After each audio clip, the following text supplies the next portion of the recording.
Homecast. Hi everyone, welcome to Homecast. So today is the episode 12, and basically I invited one of my friends, artists, and the musicians as well. So welcome. Thank you so much for joining my Homecast. Thank you very much for having me. Would you like to introduce yourself? Yeah, so I'm Daniel Warren. As Emily said, I'm a musician and artist. So Emily has asked me to play one of the songs which she took to that I showed her because it's called Butterflies on My Brain. So I believe the intro to the podcast is going to be some of the chords from the song. Yeah, so as you guys hear that, you might find it like, oh, the background music is so beautiful, delicate, and really relaxing, which is the person beside me who played it, which is a beautiful lyrics and really beautiful melody as well. Wish you guys enjoyed it, and also, yeah, thank you so much for coming, Dan. Like, this is amazing. Like, thank you for playing the demo for the Homecast. Yeah, no, it's a really nice experience doing it.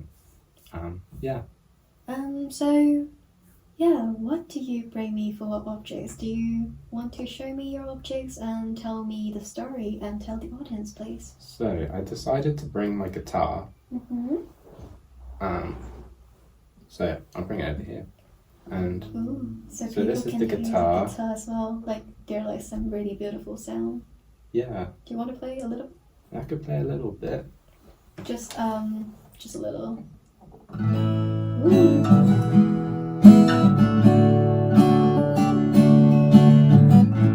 So that's just the chorus for the song. Amazing. And yeah, so the guitar is the second guitar I think I ever owned. The first guitar was a junior guitar. So then I can't remember what age I was, but I remember going into the music shop, and it's closed now. So it's a music shop in Leamington Spa, and I just wanted an acoustic guitar, a new one that was bigger because I'd grown by that point. And so yeah, and I remember getting some money off it because there's a small scratch in the body of the guitar. Yeah, would you mind to describe a bit like your guitar as well, please? So the make is vintage, which, to be honest, I don't really know that much about the make of the guitar. But it's not it's not very expensive, and I got some money off because there was a scratch in the guitar. But I think all these things kind of give some character to the guitar. Yeah, but like the marks. But I've written the songs like from when I was a teenager and stuff like that, and it might be a little bit cringy. I mean, this one is a little bit cringy, but I like the story behind it, behind writing it, and knowing that I wrote all those sort of in my bedroom on this guitar, it kind of, I don't know, I suppose it holds the memories within the instrument. Yeah, I mean, and also it's quite funny as well because during the time I meet Dan, I was like, oh my god, Dan's like a musician, and like we know each other like actually in Koningsbank through the time, we just listen to music basically. Yeah. And then like and after that like I would talk a bit more, we become friends, and it's amazing. Yeah, and we start to say, oh yeah, you write lyrics. I was in a band as well in the past, so we sort of like start talking about further things. And I talk about like the project as well. Very funny fact. My project is slightly about butterflies and journey. So for me, butterfly is like a way a way saying through how I absorb from my guests, but like my guests are like my butterflies to complete me basically. And it's like a flying journey in sort of way that is like from a little cocoon and transparent and transferred from like a butterfly basically. And what happened is after I talked to Dan about it, and he just said that, oh, I have a song and that is where it come from. And would you like to talk about a little bit what is the name of the song? So I think the name. So this is. So the name is Butterflies or Butterflies on My Brain. Mm-hmm. I think me and Finn, who I played music with, and he lives back where we're living in London now, but we grew up kind of together and friends when we were late teenagers. Mm-hmm. But we decided, I think Butterflies was a better name for the song. But yeah, so the Butterflies on My Brain was a lyric that came into my head when we were on a flexi bus and going from, I think we must have been going from Venice to Budapest. Yeah. I remember we were getting into Budapest, and it just came into my head because he was I remember he was texting. It was something to do with his girlfriend at the time. He was having issues with, and we were travelling abroad for a month. I was out for a month, and he was going on a bit further afterwards. But yeah, I just thought Butterflies on My Brain because it felt like there were almost nice problems to have if he was kind of like seemed to be complaining about his girlfriend or something. And I thought a lot of the time when we're stressed or we're moaning about something like a relationship, that we're kind of it's like butterflies on the brain. You kind of want them to go away, but they're quite beautiful as well, essentially. Yeah, and during through the time based on the lyrics is very interesting. I was talking to Dan about, like it's interesting that like you're sort of having a little journey through timeline as in like you have a trip with Finn, and that's the reason why like you're writing that song. And also my project, it's like a different context, but like it's like similar. It's about journey, about timeline, and also about butterflies.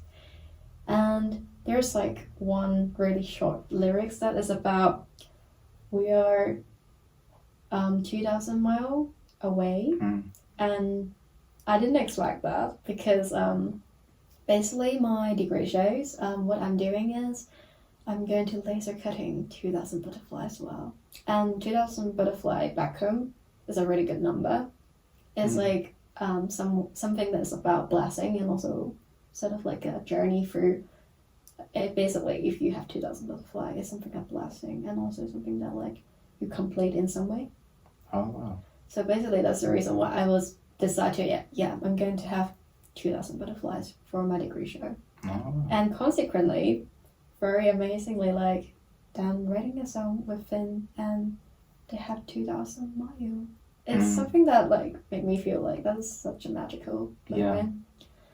And the other interesting thing, I mean, I had that lyric in my head, and then I went to the hostel, and almost by chance there was a guitar at the hostel, and I've never seen a guitar at another hostel before. Like, and during that trip I hadn't. And then I just started playing the chords, which are just A, E minor, and D, which are pretty standard chords, but it just worked, and Butterflies on My Brain, so it's simple song. But I couldn't write one verse, so I thought, well, the song's about Finn, so I'll let Finn write the verse, and that's the one with We're 2,000 miles away. Yeah. So, yeah. That's beautiful, and, amazingly, like, I'm so thankful that we have, like, a collaborations, with you, with Finn, and, through my degree show, which is amazing. And I hope everyone who are free, please come along for the degree show from the 26th of May, from campus. I mean, thank you so much for playing the song again and tell me the story from what it's mean from the lyrics. Is there like particular like story you would like to tell me about your guitar as well that you bring, because it looks so classic basically and I love it. Do you have like a really fun memory from this guitar? I don't know. I guess it's just, I suppose when I think about memories of the guitar, it's just me coming home from school and sort of strumming the guitar, or I don't know, trying to play stuff on it and being frustrated, and then kind of giving up, and then sticking to chords and enjoying writing songs and playing around with chords to the point you don't know what they are anymore. But I'm trying to think of places I've taken it. I mean, must have taken it to lots of interesting places. I think I probably used to take, well, it's not that interesting, but we used to take it to our local park, and we'd have a few beers. Or I remember one time, one morning I decided to just go, it's a really lovely morning back home where I live, and there's a place called Chesterton, I think. There's a Chessington windmill, and I sat on this kind of hill, and there's loads of history there. It's an old Roman settlement, but I sat on that hill and I played music because I was feeling kind of a little bit, I don't know, a bit down or a bit chaotic. So I decided to just go, like, sort of for sunrise and play music, and then there was someone who was just walking their dog there and stuff. But that was fun. It sounds a bit calming and like healing day. I mean, like, yeah, I think like it's a really good way to express the feeling for writing a song. Because I think before we did mention a little bit that like Dan loved writing lyrics, and Dan used to basically like when he had like any ideas, he would just like jotting down lyrics and just actually like write it down on the phone and capture those idea or memory for and write it into lyrics basically. So yeah, that sounds amazing, and I can't wait to hear or like listen like different new music, because like Dan was in a band as well. So yeah, no, I think, well, I started playing drums a couple of years ago. So then me and Finn, so we could never find a drummer or a bassist, so I ended up becoming the drummer over COVID. But it's always been a story of us two sort of not quite getting things together, but then it started to sound really good. And then, but then drums, I've got to a sort of point where I need to work hard at it again and kind of get better. And yeah, so it's like, I guess I use the drums to escape getting away from that point with the guitar, but now I have that with the drums as well, so I might end up going back to the guitar and trying to improve that. And yeah, but I think definitely my plan over summer is to play more music and to write songs. And so I can't remember the last time I actually wrote a song, and if I play these sort of songs, it's like ones that I wrote when I was 18 and 17 and stuff, which definitely are nice and I like them, and I think they change meaning as well. It's nice how it kind of, as you get older, things that you've written change meaning and develop, and you might start to understand yourself in those moments more than you understood yourself in those moments at the time, through writing music. But I think with the writing process, it went more towards, I guess, like a stream of consciousness, writing. And then I think that's when I was 18, I failed all my A-levels and stuff like that, and I was going to go and study business, but then I really thought what I really wanted to do. And I think from that point, I was taking photos of nature, little weird random images, which I'm starting to understand are kind of more important than I thought they were at the time. I'm sort of starting to take photos like that, start that process. But yeah, just the act of writing things down, but then not just in a lyrical format, just kind of writing down whatever comes into my head when I'm walking about or I'm lying in bed watching YouTube videos. But that sort of comes from my guitar teacher, because he said when writing songs, a third of it is going to be rubbish. or even 2/3 of it's going to be rubbish, and only 1/3 of it is going to be worth using. So you kind of just have to write everything down. Even if you think, oh, that's rubbish, it's not worth writing down, that could be the one thing which isn't rubbish when you look back at it in a month or so. Well, I mean, I learned something.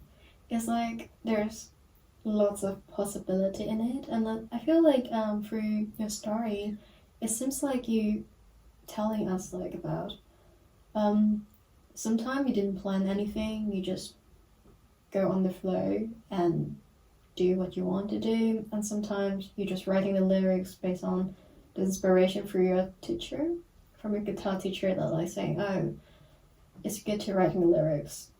It's sort of like capture the moment, capture the feelings into what you have in your mind at the moment. And again, like, it's a really good way you're saying like it's become who you are through, like, it's like a reflection on who you are through when you're writing the lyrics, which is great because like everyone using different way to express their feeling. Some people like maybe writing a song like you.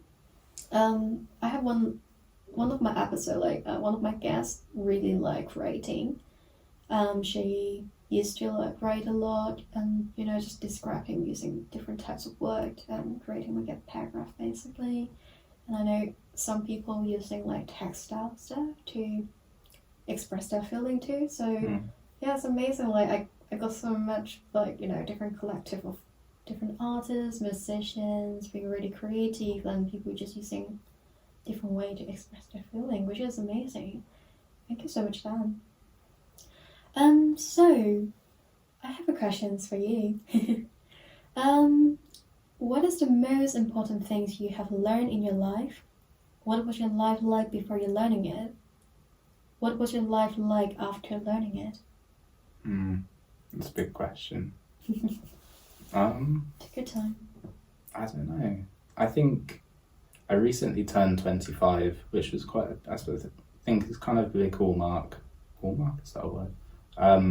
But I think kind of 18 and 25, for some reason, I think I realised a lot when I was 15, probably 15, but 18, and then realised, or starting to realise things now. So I think the biggest thing now is trusting the process and loving the process, not even just trusting it, to really love it. And I think that's probably something which studying fine art has taught me, because you have to do that in order to make work. And I talked to Lucy, my tutor, and it's like I didn't make much last term really, and it's because I was too busy thinking. And I think when you're thinking so much about the end result of something, you'll never start it. So that's something which I'm learning at the moment, I think. And but when I was 18, it was kind of I guess mental health and to ask for help. So I think those two things probably go hand in hand somewhere. But yeah, when I was 18, and then I didn't ask for help, like mental health wise, until I was 18. So I think, oh yeah, like through my teenage years, that's kind of why I was struggling and that sort of thing. And yeah, that kind of led up to, yeah. But then I think I also realised a lot, and I realised that it's worth kind of sacrificing, to sacrifice a lot in order to do something that you love, essentially. Well, it's very interesting because now it's episode 12, but I have one of my guests, like I do with her, like a homecast from episode 11. We just like realized like recently, we just like mentioned about processing and like about stage about around teenagers as well. Through like we struggle, we unsure like our identity, we're like not sure what is going on basically, and just basically struggle, and basically like through mental health too, and not sure where to get help, where to ask for help. Yeah, I mean it's a really good way, as you mentioned, like enjoy the process, learning through the process, and I mean, like, yeah, when you say sacrifice something that you like to do as well, I think it's like quite interesting way to say, because like I think for me, like, I don't know, I'm not sure how the word sacrifice about, but like I think something that like just don't regret it for myself is like don't regret to do something, because I know like some of the audience, for example, like are young teenagers, or they just find it like, oh, I'm struggle, like I'm not sure who I am, I'm not sure should I ask for help, that people will find me like stupid if I ask for help, sort of stuff like that. But personally, based on my teenagers experience, now I'm 21, I will definitely tell everyone that just be yourself, don't be afraid to ask for help, and it's okay to be having mistake, because mistake is good. When you're having mistake, you always can learn from the mistake, and that is not right, or it's not just good for you, because like anyway, anything have the good side and bad side. It's more about how you learn from the process. So that's what Dan just said as well, and this is a really good point to appreciate through the mistake and learn from it and be the better of yourself, And yeah, that's a really good point. Thank you so much, Dan. Do you want to say something, or end up like you want to add something? I think, well, actually, when you talk about kind of mistakes and failure, it felt like you were talking about. I looked up. I was procrastinating something or other. I looked up what is procrastination, and a lot of it is a fear of failure. So it's a fear of the end result not being as satisfactory as you hoped for. So yeah, it's interesting. Well, that's definitely what I'm learning at the moment, to love the process and trust it, and to not care almost what the end result is, because it's not really an end result to anything. Yeah, I mean, again, also like imagine if you can predict like everything. I mean, personally, just like don't take it like yourself, but like take it to myself. I mean, personally, if I can able to predict like the future, or I know I will have trouble, or maybe I doesn't like it, I will feel like the life will be quite boring. As in, like, I think personally, I feel like I like challenging stuff, and also I want to learn from it. So I guess like in a certain way I'm still learning it, but also it's like I accept the challenge and just actually it can be quite in like a big downhill, but also somehow that you, based on those mistakes or difficulties, you learn from it, and it's actually quite, after you overcome it, it's actually quite satisfied. Yeah, I think it's quite a good point, really, because also I think not just even teenagers, even like adults, when you in like an adult's world sometimes. I think sometimes like become an adult, people think more complicatedly sometimes. They're more like struggles, like, oh, I need to be like mature enough to do what, and I need to like save money for housing, I need to get married, or whatever, like people having problem that I heard from in the past. Yeah, I mean, every single different age, like different human nature do have like their own maybe difficulties or problem, but I think it's something that is a good way to remind yourself that it's okay, everyone facing that, but also be yourself and try to not overthinking and enjoy the process that it comes, it will become, and even you lost something, you will gain something from a lesson, I guess. No, definitely. Yeah, I think we are often, as you said, looking, trying to do the things that we feel we're meant to be doing, and then it's interesting thinking where those messages must come from, and I think probably school and institutions and businesses and places we work, and we forget that life is just a process we're a part of, and to enjoy it, really. Yeah, so sometimes maybe slow down a little bit, even listen to music, listen to my Homecast. It might be like you have a different perspective and have a new inspiration for your life, maybe. I can't say like it can be 100%, but it can maybe help a little bit. Yeah. Because, it's interesting like how people engage from each other and actually learn from each other through conversations or even like a little moment, I guess. Thank you. So yeah, there's another questions I would like to ask.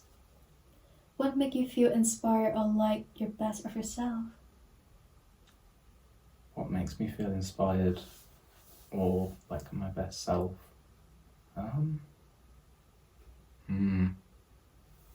It's interesting. It's a big one because it's kind of, when do you feel like you're good enough? That's probably something which I feel like a lot.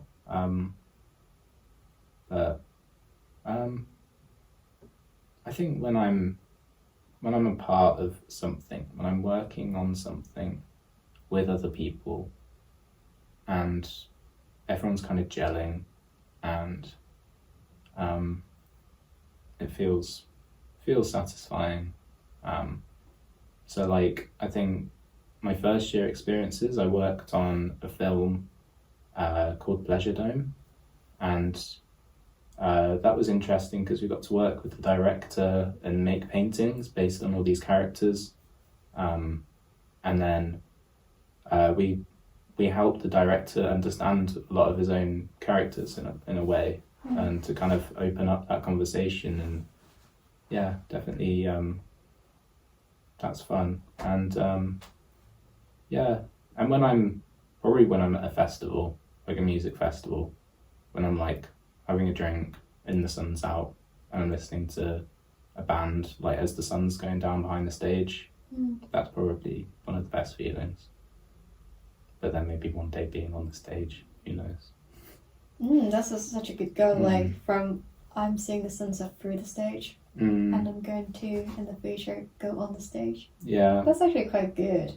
I bet it's gonna be like a really good feeling because I mean, we both had like a little bit experience for like go on a stage or even performance, like performing stuff, Yeah. Kind of a good feeling. You sort of like, oh my god, I'm so nervous. Like actually, I don't know what I'm going to do. But when people get into it and you see, so like when I was in a band and we played Cornish Bank, it was just like the open mic, but everyone was dancing and everyone like cheered. When you hear like people cheer, like as soon as you finish the song, sort of goosebumps go down. But I think definitely it's opened my mind to kind of, I don't know, if you think of like, if you're a musician and you're thinking, oh, I want to like headline Glastonbury, you're going to have to become very commercial. But Falmouth is I feel like I'm coming to the end of the world when I'm coming to Falmouth, but in a good way. Like I'm not really in civilization, but I am, but it feels like dreamlike. It feels like a dreamed civilization. Like a wonderland. Like a wonderland. It's very like, it's beautiful, and it's so far away to get anywhere else. You feel like you might as well not be anywhere else or near anywhere else or within any sort of civilization anyway. And because it's got its own art scene and its own music scene, you think if you can get on stage and enjoy yourself here, what more do you really need? So I mean, like, everyone has different thinking, I guess, and we all have different character basically. I think the point I feel like I was thinking as well, like, is as long as you're happy, just don't regret it. It's like being enjoy the process again, because I feel like learning the process and enjoy the process is important, because like that actually make you realize like who you are and what you really want in life sometimes, because like life change all the time, change your mind all the time. It can be good, it can be bad, it can be useful, it can be a big change and challenge, but somehow it's life and it's interesting. So Yeah. Hmm. I mean, it's amazing. Yeah, so then, actually, one more question, last but not least. If you describe one word or a sentence, you just like sort of like describe to the audience like you wish you know beforehand or something like you wish like sort of like a suggestion maybe. Would you like to tell something that like you wish you know beforehand or something, because we're sort of talking about life a little bit and processing, so I think it would be nice actually like just talk about how you feel, maybe describe one word, or you can even using like you wish you know beforehand actually, maybe in teenagers or even like maybe earlier. I think when I talked a bit about when I was 18 and I didn't ask for like help with my mental health and things, and then when you go to therapy and you like a bit like, oh wow, like, you know, that kind of all makes sense. And I got told I had like kind of social anxiety, and so then that kind of made sense, because I was always, whenever I talked to the therapist, I'd always talk about people, like my friends, and what people thought of me and things like that. And that made sense with a lot with school, because school's just like a cauldron, like a sort of melting pot of teenagers, and it's pretty horrible because everyone's so judgmental, because everyone's so insecure about what's going on. So yeah, I understand kind of like when teachers and when family members and friends who are older, who've been through it, and as teenagers, they're kind of just like, like everyone feels the same. Everyone's thinking it. It's like if you're in a lecture and you feel like you're going to ask a stupid question, everyone's thinking it, but you don't believe it until you see it, essentially. So you have to learn. I think you have to learn those lessons. Because my mum would always say like things like, it's a means to an end, which is one I don't really like, because if you don't like the means, then you might not like the end, because talking about like loving the process and stuff. But that was kind of about my exams and stuff like that, and having to do that, I guess. But things that I wish I knew before that I know now, yeah, it's kind of to do with that, and asking for help, not putting so much pressure on myself. Yeah, those sorts of things. Yeah, I mean, thank you. I mean, like, that's made me like actually processing and thinking about it now. Yeah, I mean, it's scary because sometimes even you attach to the process and maybe enemy doesn't like it or dislike it, but somehow if you don't facing the process, you will not know are you like it or not. So yeah, I mean, I agree about it, because so far I'm still learning through my life process. I mean, I definitely like always have like OCD and worry about things a lot, overthinking, and sometimes like it limits me like to actually do it sometimes.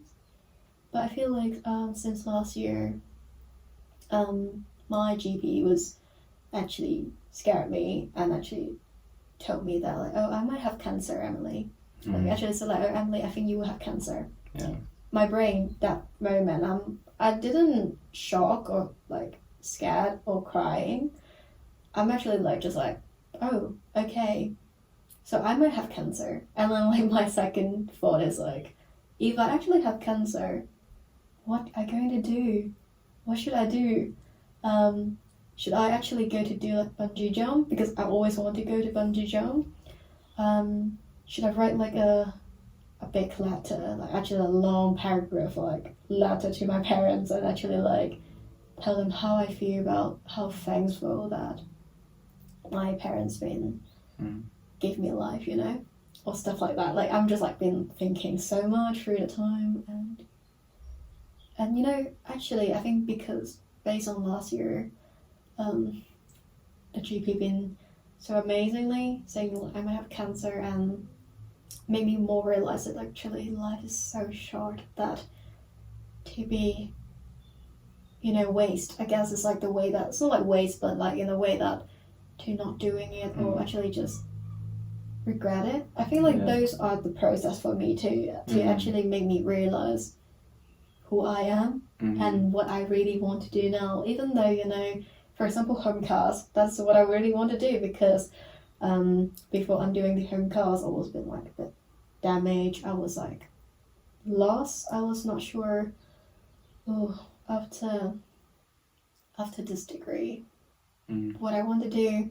Do I still want to go on the path like teaching, like want to teaching like educations and like little kids and stuff like that, or do I want to like being an artist, being so creative and just like selling my artwork, or like doing something else, or being an art therapy course, like study art therapy course, like an MA course.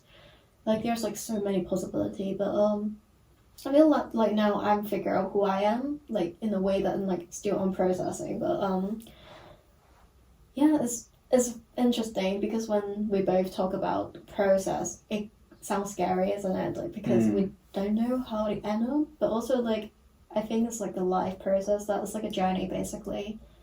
You finish one chapter, another chapter start again. So basically, I always describe like life is like a book. You first born, you start the book from the first chapter. Each stage, you actually learn something. It might be good, it might be not. But if you're not there yet, basically your chapter have an end. And yeah, I think it's like a journey process for me. And yeah, I mean, it's amazing, like when you say that, because like those got me through back why I want to do the Homecast, because like basically I got mental health issue through like depressions and lots of chronic pain through the time, and I was just like want to have a project basically to base on like receiving different story, different conversation based on like how I learn from it. And English was like not my first language, so like it's somehow that like it make it a bit more difficult somehow like for me to absorb, or maybe like I have a different perspective, I guess, like it's something that I would like to know from different people, different like perspective, different like character, or even like over the world, because I identify different people over the world, so it's like really internationally as well. And yeah, I think that's make me feel like healing in some way, because I'm still healing myself to learning from different people, from each other. Yeah, it's very nice to actually having like all my 12 like guesses that who will be joining my Homecast through the journey.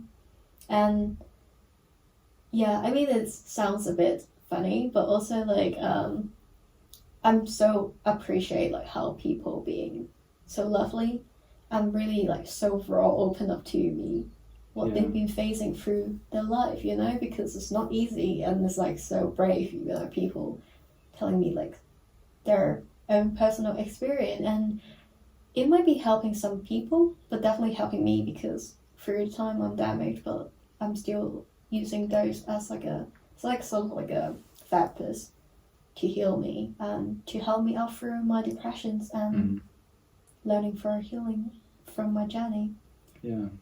No, I mean, it's an interesting thing, a podcast, because you're kind of, because it feels very private, because we're just sat in like a little shipping container, and you can sort of see, and talking, me and Emily were talking before the podcast about talking like with your headphones on, and I prefer the sound of my voice, definitely like this, in a way, because it sounds a lot more pure, and it's not resonant.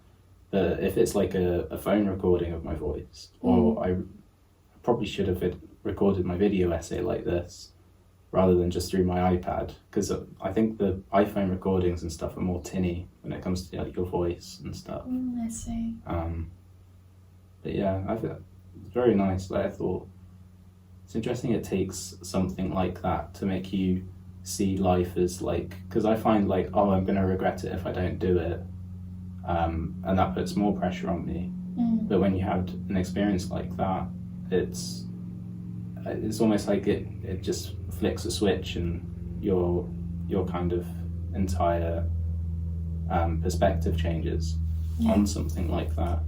I did recently have a dream where I had terminal cancer, and I was like but it was quite an amazing experience, and it was like friends were there, and my parents were in the same house again, and I was in the bathroom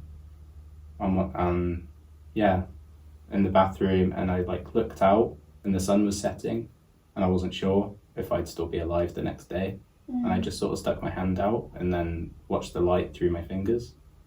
And I'm a bit like, I've been writing down my dreams as well, like the past year or so. So I'd quite like to write a script or something out of it, or just see what happens, see if there's any like relationships between it. But Get it. Yeah, I think gratitude and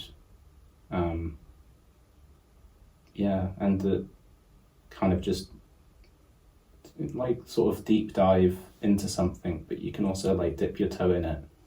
It doesn't have to be like I need to put all this pressure on myself. I can just dip my toe in it. So just to just to sort of have a go. I mean, just go on the flow basically. Just not even like think about it sometimes. Because like when we both say it, it seems like we've been planning, or even like we expect it, but that's just not true, because like we all didn't expect anything. For example, I didn't expect I would meet Dan, and now we're actually sitting down to do a homecast, which is amazing when two collaborations work together. And this is like a happy accident, I would say. Yeah, definitely. And I mean, like, this is a process, because it's part from our journey, so it's a process too, because it's never end yet. I mean, it's never end, but like, it sort of will be end one day, but like, I mean, before we haven't died, we still like in process, I guess. Yeah, I mean, amazing. Thank you so much for coming, Dan, and thank you. You know, have such a beautiful pieces of music, and the lyrics, and the objects, and your life story. Yeah. Thank you. Thank you very much.